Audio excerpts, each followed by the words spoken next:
Birds act के implementation के लिए हमारे साथ मिलकर नहीं लड़ेंगे, तब तक भले ही कोई सुप्रीम कोर्ट चला जाए, किसी हाई कोर्ट से ऑर्डर ले आए, सेबी में चला जाए, सीआरसी पोर्टल में चला जाए, कहीं भी चला जाए, उनका भुगतान नहीं होगा। भुगतान सभी सहारा निवेशकों के लिए एक विशेष अपडेट इस वीडियो के माध्यम से हम आप तक पहुंचाने की कोशिश कर रहे हैं।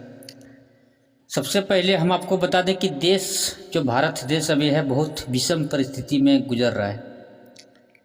इस बात का प्रूफ और सबूत इस वीडियो में ही आपको मिलेगा। सारा चीज़ A to Z मैं जो भी बात करूँगा इसका प्रूफ मैं इस वीडियो में देते जाऊँगा।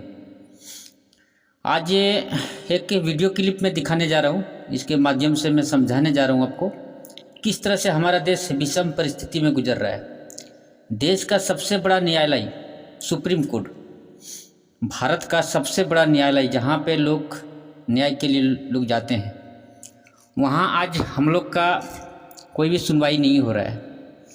और ऊपर से मोदी जी को सपोर्ट करने वाले, भारतीय जनता पार्टी को पिछले 2-4 महीने से खुलेआम सपोर्ट करने वाले मदन लाल आज़ाद, तब जब संगठन के मुखिया, उन्होंने एक दावा किया है, इस वीडियो में आपको दिखाएंगे सुनाएंगे। उन्होंने दावा किया है कि पैसा सुप्रीम कोर्ट में जाने से सहारा का नहीं मिलेगा, सुप्रीम कोर्ट सहारा का पैसा नहीं दिला सकता है। इस वीडियो में उन्होंने कहा है कि सुप्रीम कोर्ट, हाई कोर्ट, कोई भी न्यायालय या पोर्टल, CRCS, कोई भी पैसा सहारा का नहीं दिला सकता है। सहारा का पैसा अगर दिला सकता है तो वर्ड एक्ट कानून जो 2019 में बना था वही पैसा दिला सकता है। तो हम इस वीडियो के माध्यम से हम अपने सभी दर्शकों से, मेरे जो सब्सक्राइबर व्यूअर हैं, मेरे दोस्त साथी हैं, सहारा से जो पीड़ित हैं, उन सबसे पूछना चाहते हैं कि देश का सबसे बड़ा न्यायालय में न्याय ना मिले तो इंसान क्या दूसरे जगह पे भरोसा किया जा सकता है। एक बात मैं क्लियर कर देना चाहता हूं कि भारत सरकार पे या किसी भी नेता लीडर पे तो हमें भरोसा करना ही नहीं चाहिए, चाहे किसी पार्टी का हो, क्योंकि वो आते हैं जाते हैं, बदलते रहते हैं। भरोसा नहीं करना चाहिए। भरोसा हमें अपना जो न्यायालय है, देश का सबसे बड़ा जो न्यायालय है, उस पर भरोसा किया जा सकता है। चाहे अपने जिला स्तर का न्यायालय हो या अपने राज्य स्तर का न्यायालय हो या अपने देश का स्तर का न्यायालय हो, उस पर हमें भरोसा करना चाहिए, विश्वास करना चाहिए और अपने देश का कानून पे भरोसा करना चाहिए। लेकिन कुछ नेता लीडर कुछ पद पर बैठे हुए, बड़े पद पर बैठे हुए लोगों के वजह से सब भ्रष्ट हो जाते हैं। कहते हैं ना कि कानून अंधा होता है, बस वही कहानी आज आज़ादी के बाद से आज तक चलते आ रहा है। कानून अंधा होता नहीं है, कानून को अंधा बना दिया जाता है। सुन लीजिए पहले मदन लाल आज़ाद जी से, उन्होंने क्या कहा था, ये चीज़ वो खुद ही बता रहे हैं आपको। फिर आगे और भी बात इन्होंने बताया है जिसके ऊपर हम चर्चा करेंगे। पहले इनका बात को पूरा सुनिएगा। जैसा कि आप सबको पता है, सहारा इंडिया के मामले में आज सुप्रीम कोर्ट में सुनवाई थी, उसमें सितंबर की डेट लग गई है। और सितंबर की डेट लग जाना इसलिए आप सबके हित में है कि अब सहारा इंडिया परिवार के ठगी पीड़ितों को भी ये बात समझ में आ जाएगी कि केवल उनके भुगतान को लटकाया जा रहा है, लंबित किया जा रहा है।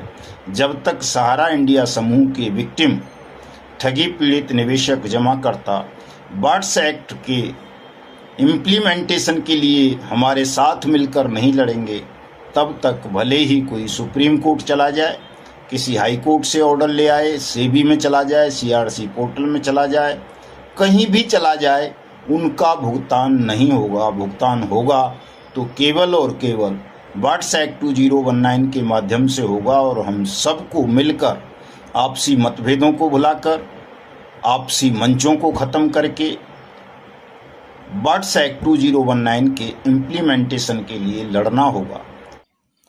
एक और बात हम आपको मदन लाल आज़ाद से सुनाने जा रहे हैं, जो बहुत दुख के साथ आपको सुनाना पड़ रहा है और कहना पड़ रहा है कि ये जो मदन लाल आज़ाद जी बता रहे हैं बार बार हर वीडियो में, इस बात से कहीं ना कहीं शक इसलिए पैदा होता है जब मोदी जी का बात करते हैं मदन लाल आज़ाद जी की, मोदी जी ही ये कानून बनाया है और मोदी जी इसको लागू करा के और पैसा पेमेंट करा सकता है। तो शक पैदा होने का जो वजह है कि मोदी जी नोटबंदी का काम मात्र 1 घंटे में ही लागू कर दिया था। हम सबको पता है कि रात को 8 बजे ऐलान किया था और सुबह से नोटबंदी चालू हो गया था। ज़्यादा से ज़्यादा 12 घंटा मान लीजिए, 6 घंटा मान लीजिए। और ये वाणिज्य जब्त कानून 2019 में बना और लगभग 5 साल होने वाला है, लेकिन अभी तक ये देश में लागू नहीं हुआ है। ये एक तमाशा है या फिर वोट लेने का एक बहाना है। मदन लाल आज़ाद जी जो मोदी जी के सपोर्ट में बात करते हैं, तो ये चीज़ समझ में नहीं आ रहा है। बार बार मदन लाल आज़ाद जी लोगों का भीड़ जमा करके और बात करते हैं मोदी जी को सपोर्ट करिए, वही पैसा दिला सकते हैं। अगर मोदी जी पैसा दिला सकते हैं तो फिर इतना लंबा समय क्यों लगाया जा रहा है? मोदी जी इस पर खुल के बात क्यों नहीं करते हैं हम निवेशकों के साथ? तो चलिए आपको सुनाते हैं कि किस तरह से हम जो कानून की बात कर रहे हैं, जिस कानून की यहाँ पे बात मदन लाल आज़ाद जी कर रहे हैं, उस कानून को किस तरह से मजाक उड़ाया जा रहा है पूरे देश के अलग अलग राज्यों में। सुनते हैं, उन्हीं से सुनते हैं, वही आपको बताने जा रहे हैं। प्रधानमंत्री कार्यालय गए थे और ये छत्तीसगढ़ के विषय में एक शिकायत पत्र प्रधानमंत्री कार्यालय को देकर के आए हैं, जिसमें उन्होंने शिकायत की है छत्तीसगढ़ शासन की और वहाँ के प्रशासन की कि 4 बार मेमोरेंडम देने के बाद भी छत्तीसगढ़ में भुगतान की गारंटी के अधिकार, अनियमित जमा योजनाएं, पाबंदी कानून 2019 की अनुपालना नहीं की जा रही है। इसलिए प्रधानमंत्री इस पर संज्ञान लेते हुए छत्तीसगढ़ में अविलंब बट्स एक्ट 2019 का अनुपालना सुनिश्चित कराएं और छत्तीसगढ़ के साथियों का पैसा भी उनकी जमा राशि का 2 से 3 गुना 180 दिन में वापस करवाने की व्यवस्था करें। और आपने खुद सुना अभी कि शिकायत ले नहीं रहा है। जो शिकायत की बात कर रहे हैं वाणिज्य एक्ट कानून के तहत जो 180 दिन में पैसा मिलने की बात जो किया जा रहा है, वो शिकायत अधिकारी लोग ले नहीं रहे हैं। और अधिकारी का शिकायत करने प्रधानमंत्री कार्यालय तक लेटर लेके पहुंच रहे हैं। इससे ये पता चलता है कि एक तमाशा हो रहा है। मोदी जी में इतना पावर है ही, जो इतना बड़े काम जब कर सकते हैं तो इसके लिए हमें प्रधानमंत्री कार्यालय लेटर लेके जाने की क्या ज़रूरत है? तब जब संगठन के थ्रू क्या ज़रूरत है? जब मोदी जी में इतना पावर है, जब वो कर सकते हैं, तो मन से क्यों नहीं कर रहे हैं? ये वोट लेने का एक उनका बहाना है या फिर एक तमाशा है, ये चीज़ समझ में नहीं आ रहा है। मोदी जी इस पे तो खुल के कभी बात करते नहीं हैं। उनके कुछ नेता या फिर सिर्फ का सिर्फ यही बात कर रहे हैं। तब जब संगठन के मुखिया जो मदन लाल आज़ाद जी हैं, इस कानून का बात सिर्फ का सिर्फ यही कर रहे हैं। और मैंने एक वीडियो में देखा था, एक बीजेपी का नेता इस पर बात कर रहे थे। साथियों, यदि आप लोग आएंगे, बड़ी संख्या में आएंगे, वहाँ अपनी उपस्थिति दर्ज कराएंगे, सरकार के प्रतिनिधि वहाँ मौजूद होंगे, मुख्यमंत्री जी के प्रतिनिधि मौजूद होंगे, आपकी बातों को सुनेंगे। आपके सेमिनार में 28 अप्रैल वाले में वो अपनी रिपोर्ट मुख्यमंत्री को देकर आपका मुख्यमंत्री जी के साथ कार्यक्रम सेट करवाएंगे। इसलिए आप सबका आना 28 अप्रैल को करनाल में अनिवार्य है। तमाम साथी आइए ताकि इस भुगतान के प्रोसेस को साथियों आगे बढ़ाया जा सके। बहुत सारी नई नई कंपनीज हमारे मूवमेंट से जुड़ रही हैं, तो मैं सबको आमंत्रित करता हूं कि चाहे कोई अपेक्षा ग्रुप वाले हों या एक मैंने अभी कल परसों बताया था प्रॉपर्टी मंत्रा वाले, जिसमें आज तक ने बहुत बड़ा स्कैम करवाया है सीनियर सिटीजन्स के साथ, पढ़े लिखे लोगों के साथ, रिटायर्ड पर्सन्स के साथ। उनको भी आमंत्रित करूंगा कि वो साथी भी आएं।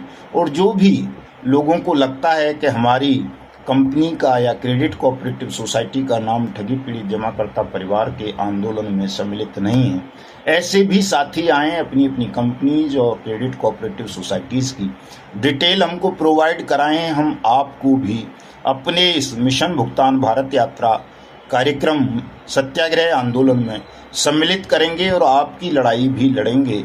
और जैसा कि हमने संकल्प लिया है कि हम देश के प्रत्येक उस ठगी पीड़ित जमाकर्ता परिवार का भुगतान सुनिश्चित कराएंगे जिसने भी बट्स एक्ट 2019 के अंतर्गत अपने भुगतान का दावा अपने नज़दीकी सक्षम या सहायक सक्षम अधिकारी को किया होगा। 28 अप्रैल के करनाल कार्यक्रम पर वार्ता हो सके और 1 मई 2024 से जो हम कोट द्वार से मिशन भुगतान भारत यात्रा कार्यक्रम आरंभ करने जा रहे हैं पूरे देश के लिए। चूँकि पूरे देश में आना है साथियों, जो जिले जो राज्य पिछली बार हम नहीं कर सके थे, वहाँ नहीं आ सके थे, वहाँ इस सेकेंड चरण में सभी जगह आएंगे। सभी की समस्या का समाधान करना है तो उस पर भी चर्चा विस्तार से कर लेंगे। इसलिए साथियों, मदन लाल आज़ाद जी बार बार हमेशा ये कहते आते हैं कि वर्क एक्ट कानून के तहत ही पैसा मिलेगा, और इसी के बहाने वो जगह जगह भीड़ इकट्ठा करते रहते हैं। जैसे कि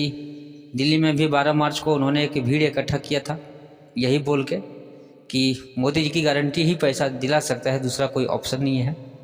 और यही बोल के देश के अलग अलग राज्यों में, अलग अलग जगहों में वो भीड़ इकट्ठा करते हैं और बताते हैं कि मोदी जी को ही वोट दें, मोदी की गारंटी ही पैसा दिला सकता है। आप सुप्रीम कोर्ट, हाई कोर्ट कहीं ना जाए, कहीं जाने से आपको कोई फ़ायदा मिलने वाला है नहीं। इनका दावा हमेशा यही कहते आ रहा है, तो इससे कहीं ना कहीं शक होता है। जैसे मैंने पिछला वीडियो में भी बताया हूँ कि अगर मोदी की गारंटी इतना ही गारंटी है तो फिर पिछले साल या पिछले कुछ सालों में 1% का भी काम क्यों नहीं किया, ये सवाल यहाँ पैदा हो जाता है। तो मदन लाल आज़ाद जी से पूछना ज़रूरी होता है ये चीज़ का कि पोर्टल से पैसा क्यों नहीं दिया गया।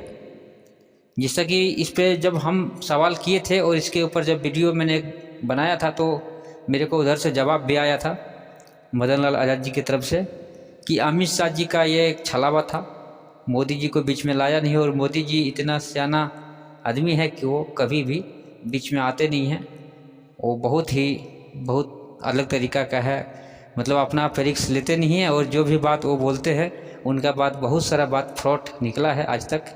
तो इसलिए वो समझ चुका है कि जनता जाग चुकी है देश में, अब मेरा झूठ नहीं चलेगा, ये उन्होंने पूरी तरह से इनको पता चल गया है।